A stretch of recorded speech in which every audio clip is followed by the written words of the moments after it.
But let's return to a story. Our first story we brought to you about mental health, because today the Mental Health Authority and has opened up the psychiatric hospital, the Accra Psychiatric Hospital, to the public.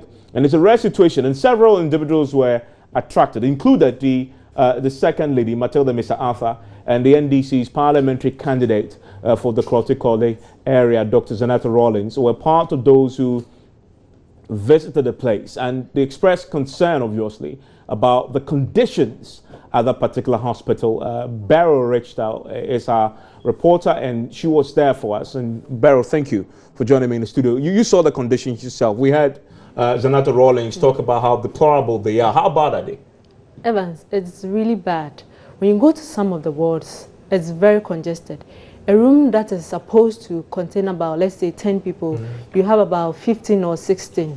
And to top it all, some of them sleep under the sheds. And you can imagine that they'll be at the mercy of the weather and even mosquitoes.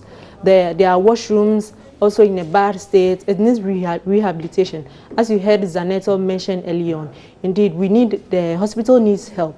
People need to come together so that we'll build up more structures or rehabilitate the place, paint the place. And the second lady also made mention of the fact that she's very, very appreciative of their staff, because despite the constraints, they are giving up their best, and it's very, very good.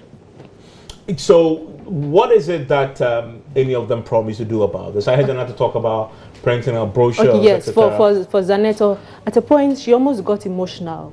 She said this is the first time of visiting the place, and I'm sure the place is worse than she anticipated. So she says what she will do, she says people shouldn't politicize it. What she will do is, because on a campaign trail, you meet lots of people, lots of dignitaries. So she appealed to the medical director, that is Dr. Pao, if she can print brochures about the place, what the hospital needs, so that they will distribute it, they will inform people about mental health, so that they will disabuse the notion about people saying mental health is only for, excuse me to say, the mad people. Because she says nobody is immune to mental illness. We are all at risk. So there's a need to come together and put the place in order, because we have human beings who live there. It can be your aunt, it can be your mom, it can be your father, it can be anybody at all.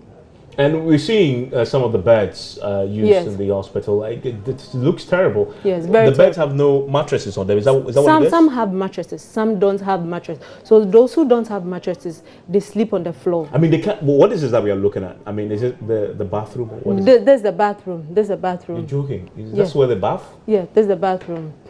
It's in a very, very deplorable state. So what? They stand and use buckets with water to bath? They stand and use buckets. Shower? They have showers in other bathrooms. They have showers in other bathrooms. As you can see the roof. Indeed, the place really needs help. And Zanetor, at a point, as I mentioned earlier, she got emotional. We said this is her first time of visiting the place, and the place really needs. So she called on everyone to come to the aid of the Accra Psychiatric. Did she say what she has? She's aspiring to become a member of parliament, and if she wins, she'll be a member of parliament for that particular constituency under which the Accra Psychiatric Hospital falls. Did she say what she will do to change the... She didn't state it specifically, but she said she will add it to one of her priorities. Accra Psychiatric will be one of her priorities when she comes into power, one of her priorities. Okay, we can listen to Zanetor Rawlings talking about making some donation of a sort today when she visited the psychiatric hospital. What I think perhaps I would suggest is we will find someone who can liaise with you so we can come up with a brochure, just a basic brochure that's an information brochure, so we can start distributing it so that, and please do not misconstrue, this is not to politicize this, but when we're going on our campaign trail, we meet lots of people who we would otherwise not meet. And it's an opportunity to raise the awareness everywhere we go. So if we can get some literature, or we can work on printing some, with your, you review it, you let us know if it's okay, and then we can start distributing this so people have that raised awareness of what the spectrum of mental illness includes. So people don't have that stigma that we have in this society, and we have families understanding better so they can support people better within the inpatient and outpatient setting. We've come with a few gifts. As you mentioned earlier on, diapers are on the top of the list. And so we've actually brought more diapers than everything else, but we brought, tissues and cleaning materials, disinfectants. Given what I've seen, it may well be a drop in the ocean, but it's a drop nonetheless, because it is made up of little drops, and the next thing you have, it is an ocean. So this is our donation, and on behalf of my colleagues and on my own behalf, I'd like to present this to the hospital. So, Madame Rawlings made a presentation. What about the second lady? I mean, she's married to a very powerful man, the vice president. What did she do for them, or what is she promising to do? Okay, the second lady, from what I gathered, is something that she's been doing. She's been always assisting the hospital. It's something that, so she's not new. It's not one of their new philanthropists. So she's been assisting them. But this time around, she didn't donate anything. But I'm told she's been assisting the hospital every now and then. I see. Okay, and so this is part of the celebration of the mental health week. What next now? Do we know? The next thing, for now, I know is the open day, where it's happening in all the psychiatric hospitals in the country. The next one, I'm told, will be a meeting with the traditional leaders somewhere in the Upper West regions. That one will be during the weekend. Beryl, thank you very much. And that's Beryl Rich today, helping us understand the extent of the problem when it comes to mental health in the country now. But we know that they are marginalized, discriminated against, even stigmatized, even, and tagged with all kinds of derogatory names like mad people, and sometimes subjected to all kinds of inhumane treatment by their caregivers.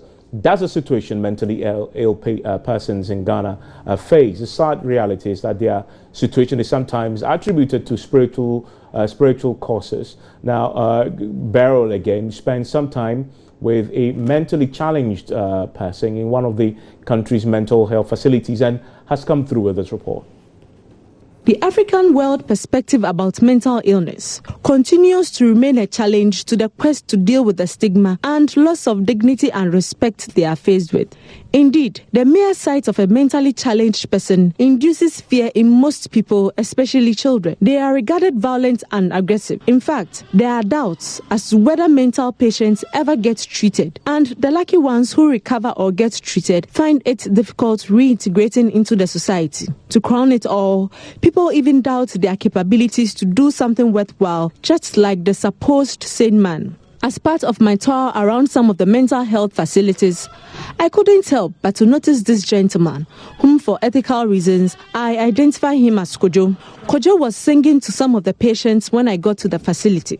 I was amazed with the way he blended his lines. Singing song, me then you singing song, you then me singing song, everybody let's sing song. Hypocation to my sanctification, sanctifitality, pondication, ponditality, potato or human abnation. I shall never use bombastic words in my life again. Menek bin along with me, oh Shaddai, Menek bin along with me, oh Shaddai, Menek bin along with me, oh Shaddai, Menek bin along with me, oh Shaddai, Kumobina yale, balena canon, Kumobina yale, balena canon, Kumobina yale, balena canon, Kumobina yale, balena canon, Saint Manche, I make Pamigbe, Fedula Besha, men to me, Saint Manche, I make Pamigbe, Fedula Besha, men to me, Kajoliake, Ununia She, Samo, Enkela, Caniva, J. Cholajena,